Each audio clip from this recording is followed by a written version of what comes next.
There are communities that it's very easy to get their water. They either have a river or they have a well that just pumps water. They have springs.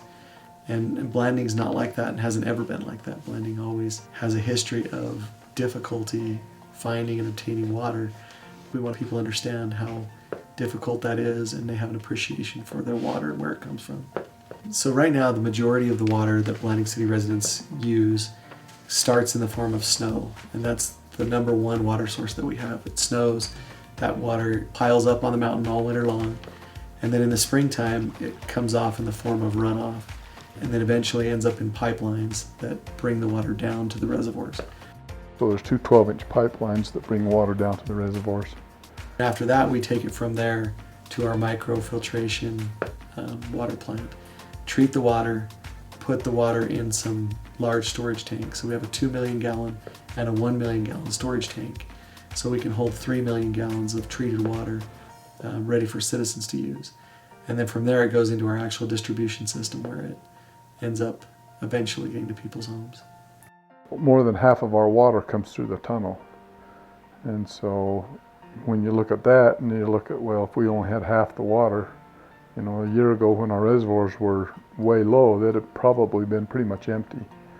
So without that water that comes through the tunnel, we wouldn't have what little industry we have, and we wouldn't have the potential to grow any more industry. I'm not sure we'd still be here, to be honest with you. There's just not enough water. It would have been a real tough go. And for a long time it was for the people that lived here. That without that tunnel, I'm not sure we certainly wouldn't have the size of population we have now. That's the only thing that's allowed Blanding City to grow is the water that comes from that tunnel. So at times Blanding City has had to go through restrictions. We've had to ask people to voluntarily restrict, no outside water allowed.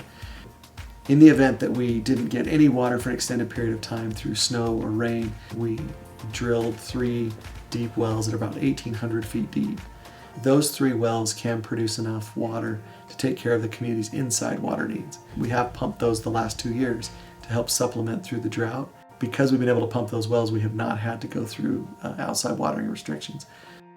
As far as contamination, as long as the water that's up in our watershed comes off, you know, without being contaminated, it's fine.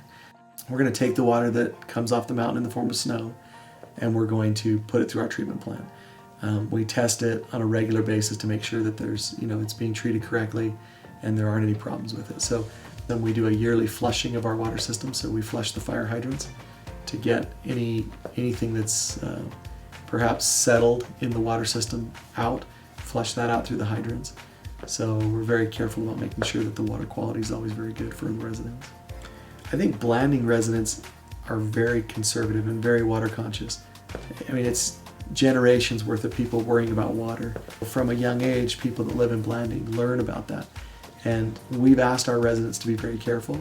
The city tries to be very careful. We treat that water like a really valuable resource. And because of that, I think Blanding residents are more conscious of their water than other residents of other communities.